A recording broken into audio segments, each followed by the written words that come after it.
The Nameless City by H.P. Lovecraft. When I drew nigh the nameless city, I knew it was accursed. I was traveling in a parched and terrible valley under the moon, and afar I saw it protruding uncannily above the sands as parts of a corpse may protrude from an ill-made grave. Fear spoke from the age-worn stones of this hoary survivor of the deluge, this great-grandfather of the eldest pyramid, and a viewless aura repelled me and bade me retreat from antique and sinister secrets that no man should see, and no man else had dared to see. Remote in the desert of Araby lies the nameless city, crumbling and articulate, its low walls nearly hidden by the sands of uncounted ages. It must have been thus before the first stones of Memphis were laid, and while the bricks of Babylon were yet unbaked. There is no legend so old as to give it a name, or to recall that it was ever alive, but it is told of in whispers around campfires, and muttered about by grandames in the tents of sheiks, so that all the tribes shun it without wholly knowing why. It was of this place that Abdul al-Hazred, the mad poet, dreamed of the night before he sang his unexplained couplet, "That is not dead which can eternal lie, and with strange eons death may die." I should have known that the Arabs had good reason for shunning the nameless city, the city told of in strange tales but seen by no living man. Yet I defied them and went into the untrodden waste with my camel. I alone have seen it, and that is why no other face bears such hideous lines of fear as mine, why no other man shivers so horribly when the night wind rattles the windows. When I came upon it in the ghastly stillness of unending sleep, it looked at me, chilly from the rays of a cold moon amidst the desert's heat, and as I returned its look, I forgot my triumph at finding it, and stopped still with my camel to wait for the dawn. For hours I waited, till the east grew grey, and the stars faded, and the grey turned to roseate light edged with gold.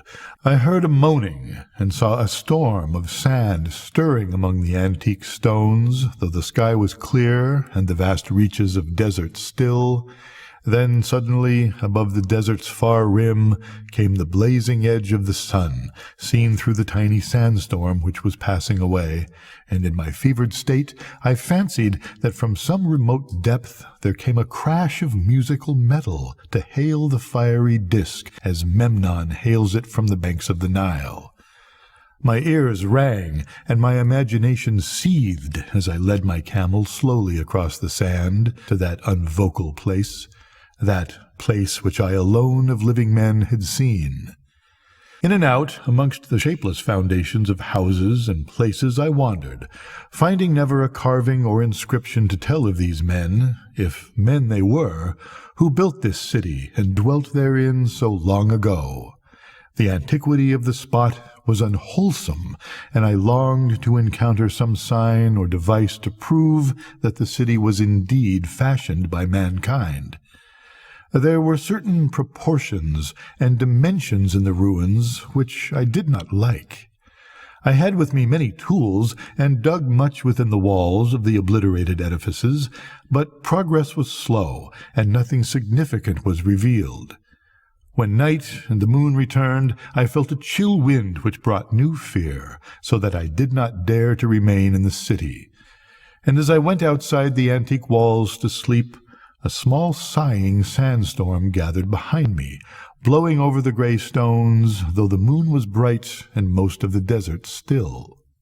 I awakened just at dawn from a pageant of horrible dreams, my ears ringing as from some metallic peal. I saw the sun peering redly through the last gasps of a little sandstorm that hovered over the nameless city, and marked the quietness of the rest of the landscape. Once more I ventured within those brooding ruins that swelled beneath the sand like an ogre over a coverlet, and again dug vainly for relics of the forgotten race. At noon I rested, and in the afternoon I spent much time tracing the walls and bygone streets. and the outlines of the nearly vanished buildings. I saw that the city had been mighty indeed, and wondered at the source of its greatness. To myself I pictured all the splendors of an age so distant that Chaldea could not recall it, and thought of Sarnath, the doomed, that stood in the land of Manar, when mankind was young, and of Ib, that was carven of grey stone before mankind existed. All at once I came upon a place where the bedrock rose stark through the sand and formed a low cliff. And here I saw with joy what seemed to promise further traces of the antediluvian people. Hewn rudely on the face of the cliff were the unmistakable facades of several small, squat rock houses or temples, whose interiors might preserve many secrets of ages too remote for calculation, though sandstorms had long effaced any carvings which may have been outside. Very low and sand-choked were all the dark apertures near me, but I cleared one with my spade and crawled through it, carrying a torch to reveal whatever mysteries it might hold. When I was inside, I saw that the cavern was indeed a temple, and beheld plain signs of the race that had lived and worshipped before the desert was a desert. Primitive altars, pillars, and niches, all curiously low, were not absent, and though I saw no sculptures or frescoes, there were many singular stones clearly shaped into symbols by artificial means. The lowness of the chiseled chamber was very strange, for I could hardly kneel upright, but the area was so great that my torch showed only part of it at a time. I shuddered oddly in some of the far corners, for certain altars and stones suggested forgotten rites of terrible, revolting, and inexplicable nature, and made me wonder what manner of men could have made and frequented such a temple. When I had seen all that the place contained, I crawled out again, avid to find what the temples might yield. Night had now approached. Yet the tangible things I had seen made curiosity stronger than fear, so that I did not flee from the long moon-cast shadows that had daunted me when first I saw the nameless city. In the twilight I cleared another aperture, and with a new torch crawled into it, finding more vague stones and symbols, though nothing more definite than the other temple had contained. The room was just as low, but much less broad, ending in a very narrow passage crowded with obscure and cryptical shrines. About these shrines I was prying when the noise of a wind and my camel outside broke through the stillness and drew me forth to see what could have frightened the beast. The moon was gleaming vividly over the primitive ruins, lighting a dense cloud of sand that seemed blown by a strong but decreasing wind from some point along the cliff ahead of me. I knew it was this chilly, sandy wind which had disturbed the camel, and was about to lead him to a place of better shelter, when I chanced to glance up and saw that there was no wind atop the cliff.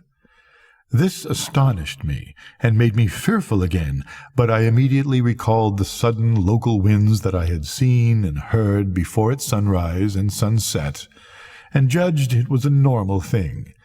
I decided it came from some rock fissure leading to a cave, and watched the troubled sand to trace it to its source.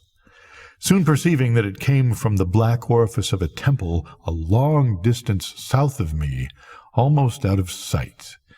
Against the choking sand cloud I plodded toward this temple, which, as I neared it, loomed larger than the rest, and showed a doorway far less clogged with caked sand.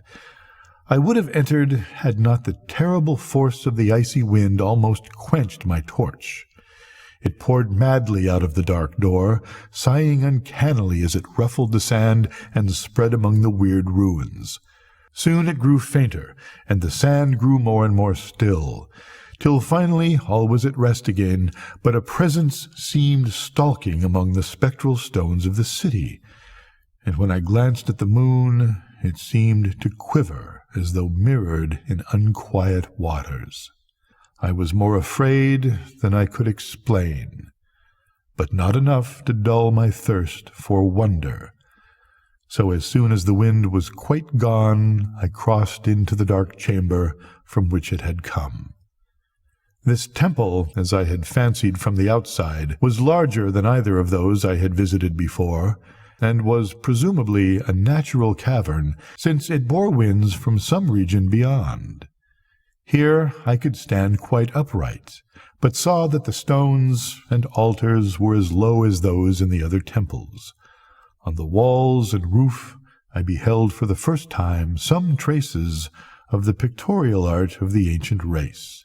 Curious, curling streaks of paint that had almost faded or crumbled away, and on two of the altars I saw with rising excitement a maze of well-fashioned, curvilinear carvings. As I held my torch aloft, it seemed to me that the shape of the roof was too regular to be natural, and I wondered what the prehistoric cutters of stone had first worked upon. Their engineering skill must have been vast. Then a brighter flare of the fantastic flame showed that form which I had been seeking, the opening to those remoter abysses whence the sudden wind had blown, and I grew faint when I saw that it was a small and plainly artificial door chiseled in the solid rock.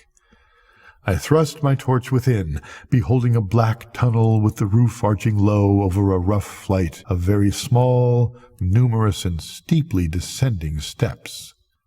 I shall always see those steps in my dreams, for I came to learn what they meant. At the time I hardly knew whether to call them steps or mere footholds in a precipitous descent. My mind was whirling with mad thoughts, and the words and warning of Arab prophets seemed to float across the desert from the land that men know to the nameless city that men dare not know.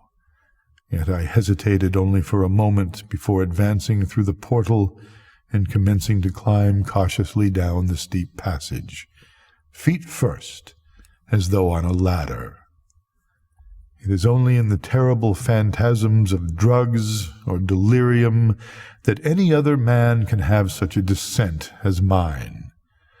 The narrow passage led infinitely down like some hideous haunted well, and the torch I held above my head could not light the unknown depths toward which I was crawling.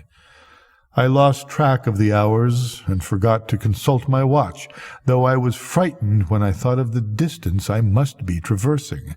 There were changes of direction and of steepness, and once I came to a long, low, level passage where I had to wriggle my feet first along the rocky floor, holding torch at arm's length beyond my head. The place was not high enough for kneeling. After that, there were more of the steep steps, and I was scrambling down interminably when my failing torch died out. I did not think I noticed it at the time, for when I did notice it, I was still holding it above me as if it were ablaze.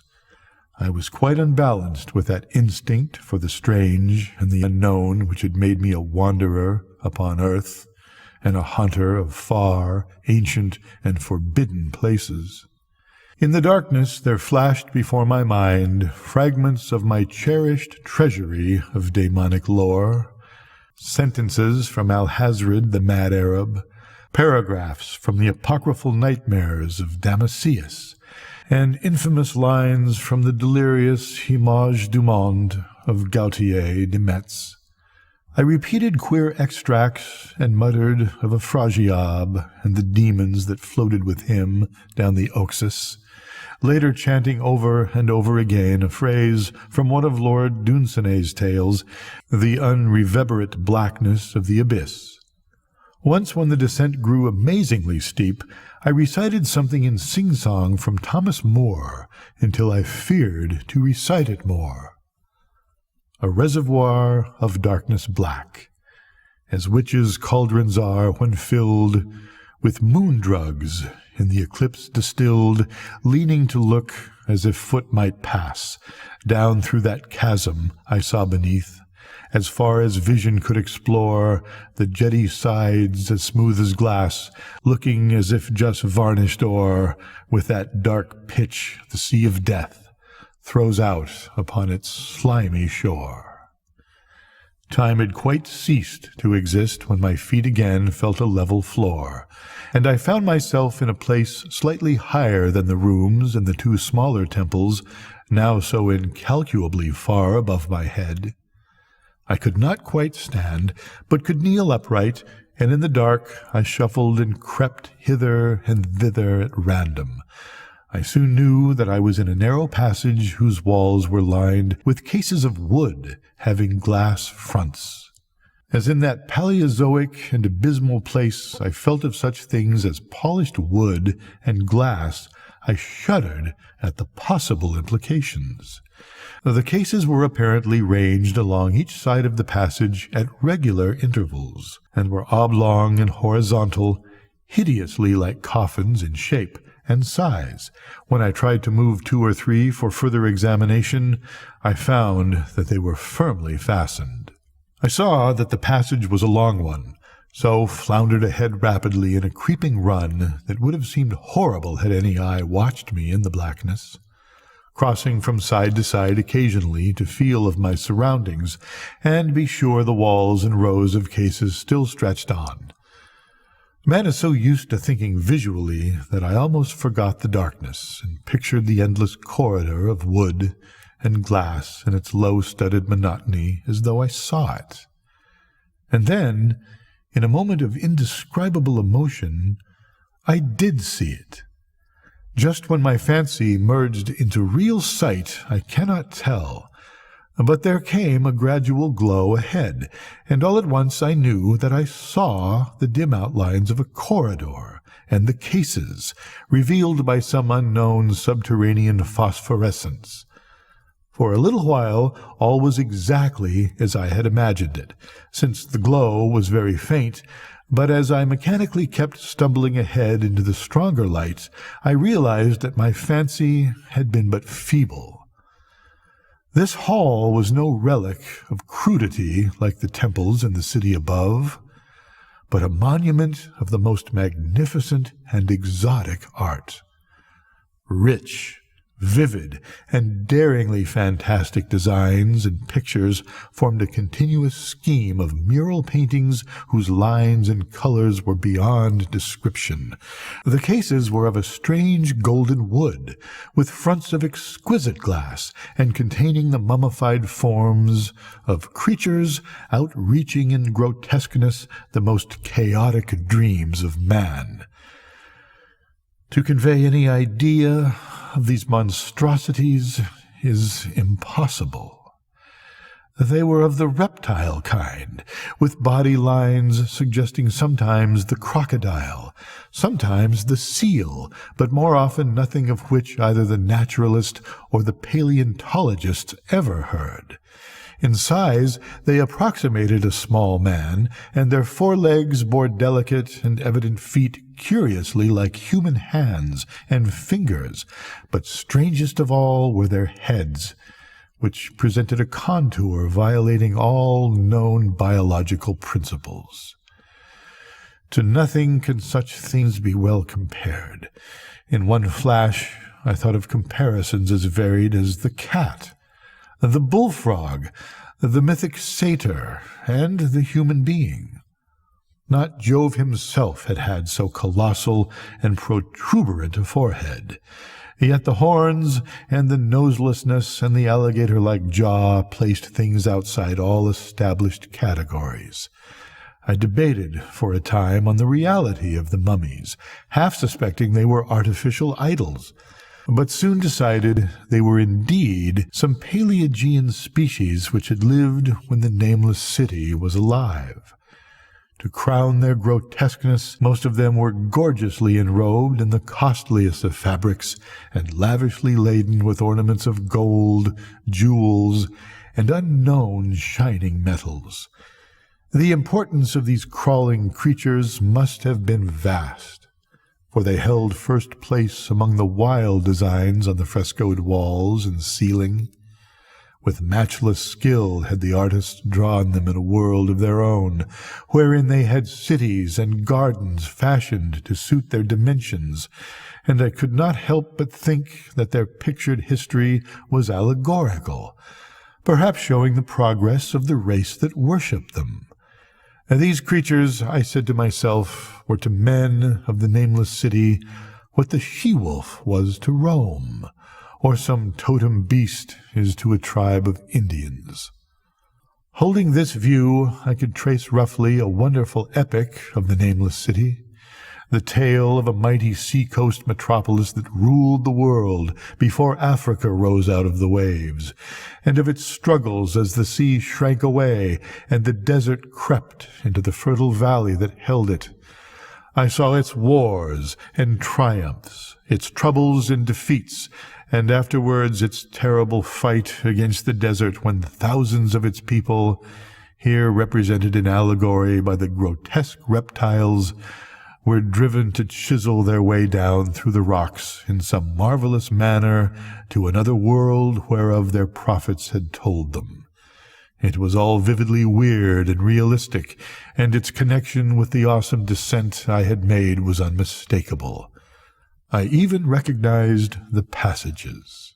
As I crept along the corridor toward the brighter light, I saw later stages of the painted epic.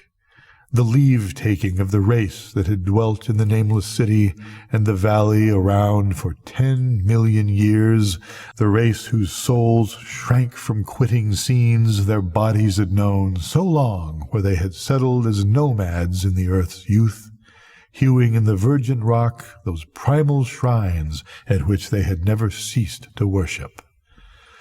Now that the light was better, I studied the pictures more closely, and remembering that the strange reptiles must represent the unknown men, pondered upon the customs of the nameless city. Many things were peculiar and inexplicable. The civilization, which included a written alphabet, had seemingly risen to a higher order than those immeasurably later civilizations of Egypt and Chaldea, yet there were curious omissions. I could, for example, find no pictures to represent deaths or funeral customs, save such as were related to wars, violence, and plagues. I wondered at the reticence shown concerning natural death. It was as though an ideal of immortality had been fostered as a cheering illusion. Still nearer the end of the passage was painted scenes of the utmost picturesqueness and extravagance.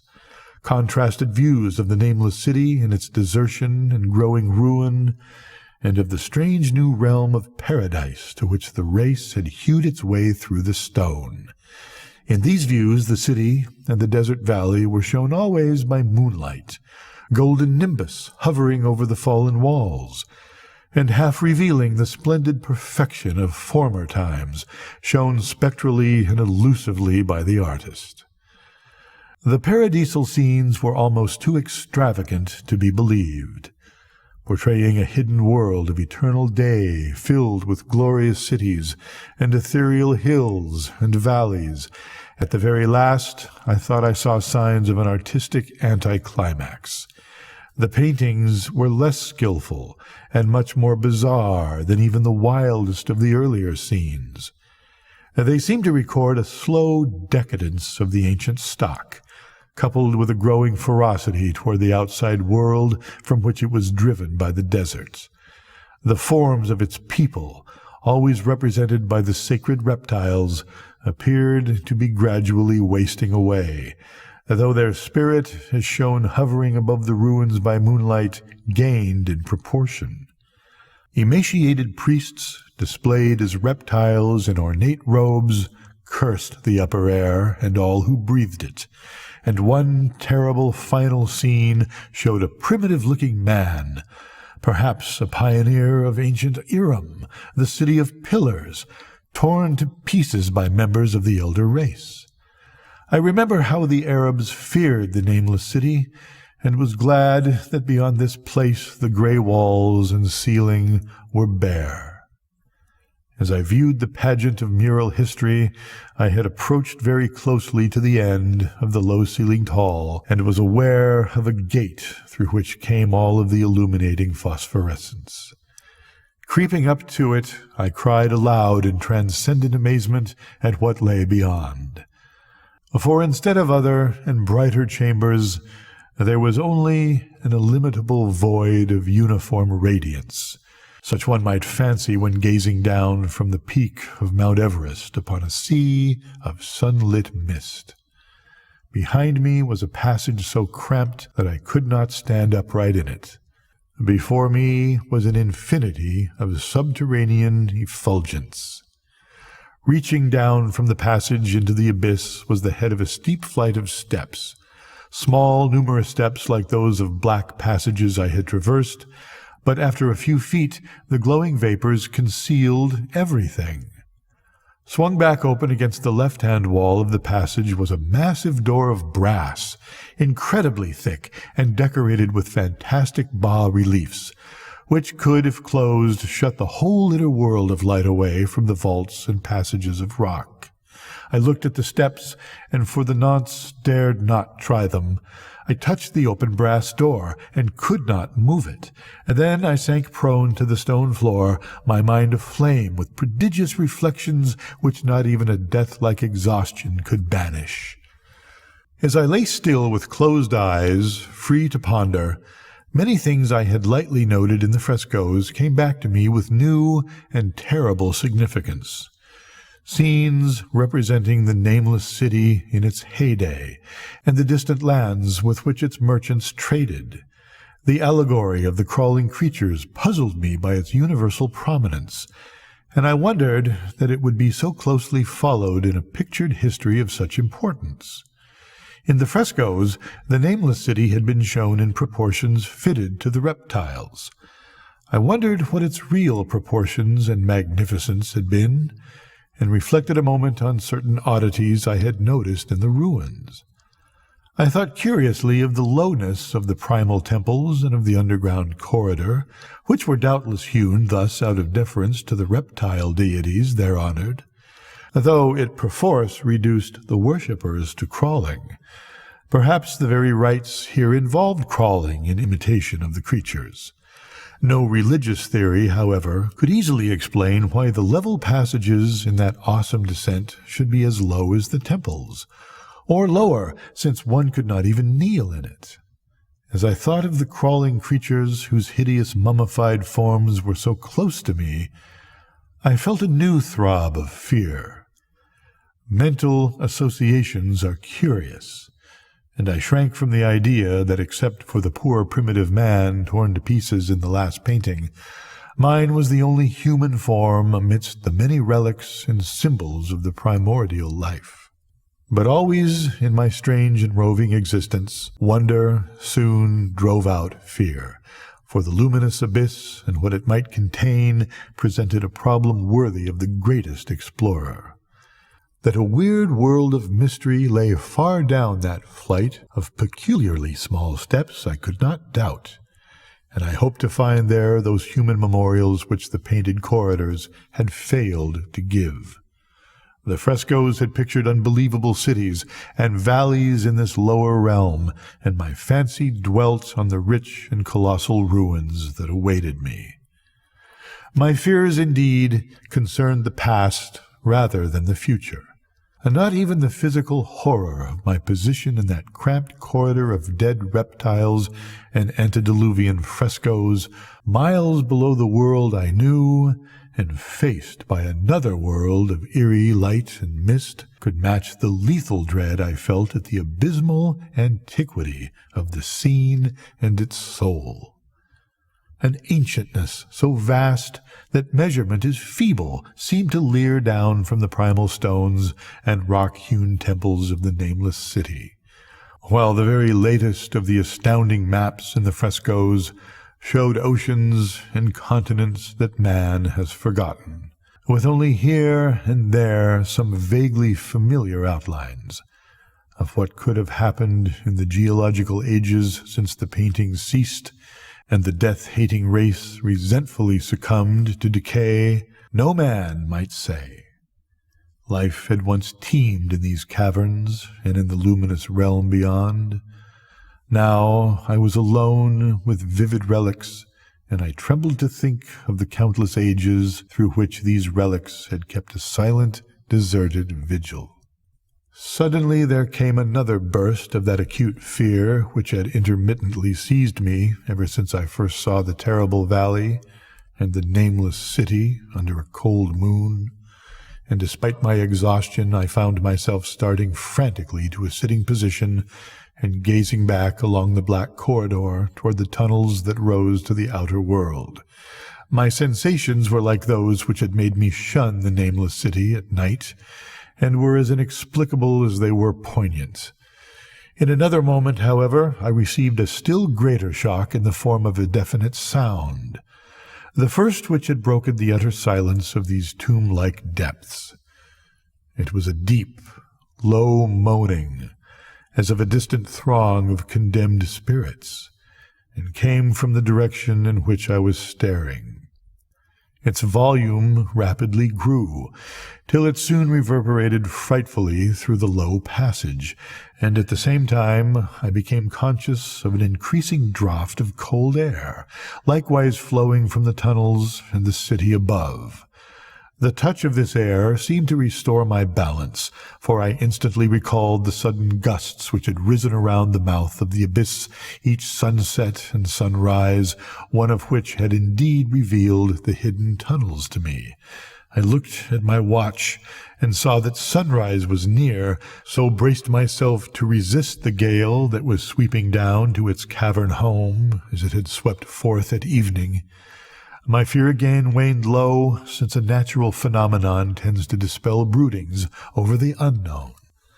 More and more madly poured the shrieking, moaning night wind into the gulf of the inner earth. I dropped prone again, and clutched vainly at the floor for fear of being swept bodily through the open gate into the phosphorescent abyss. Such fury I had not expected, and as I grew aware of an actual slipping of my form toward the abyss, I was beset by 1,000 new terrors of apprehension and imagination. The malignancy of the blast awakened incredible fancies. Once more I compared myself shudderingly to the only human image in that frightful corridor, the man who was torn to pieces by the nameless race, for in the fiendish clawing of the swirling currents there seemed to abide a vindictive rage, all the stronger because it was largely impotent. I think I screamed frantically near the last. I was almost mad, but if I did so, my cries were lost in the hell-born babble of the howling wind-wraiths. I tried to crawl against the murderous invisible torrent, but I could not even hold my own as I was pushed slowly and inexorably toward the unknown world. Finally, reason must have wholly snapped, for I fell to babbling over and over that unexplainable couplet of the mad Arab Alhazred who dreamed of the nameless city. That is not dead which can eternal lie, and with strange eons even death may die. Only the grim brooding desert gods know what really took place, what indescribable struggles and scrambles in the dark I endured, or what Abaddon guided me back to life, or I must always remember and shiver in the night wind till oblivion, or worse, claims me. Monstrous, unnatural, colossal was the thing, too far beyond all the ideals of man to be believed except in the silent, damnable small hours of the morning when one cannot sleep. I have said that the fury of the rushing blast was infernal, cacodemoniacal, and that its voices were hideous with the pent-up viciousness of desolate eternities. Presently these voices, while still chaotic before me, seemed to my beating brain to take articulate form behind me, and down there in the grave of unnumbered eon-dead antiquities, leagues below the dawn-lit world of men, I heard the ghastly cursing and snarling of strange-tongued fiends. Turning, I saw outlined against the luminous ether of the abyss what could not be seen against the dusk of the corridor. A nightmare horde of rushing devils, hate-distorted, grotesquely panoplied, half-transparent devils of a race no man might mistake the crawling reptiles of the nameless city. And as the wind died away, I was plunged into the ghoul-pooled darkness of earth's bowels. For behind the last of the creatures the great brazen door clanged shut with a deafening peal of metallic music whose reverberations swelled out to the distant world to hail the rising sun as Memnon hails it from the banks of the Nile. Good night, Nora.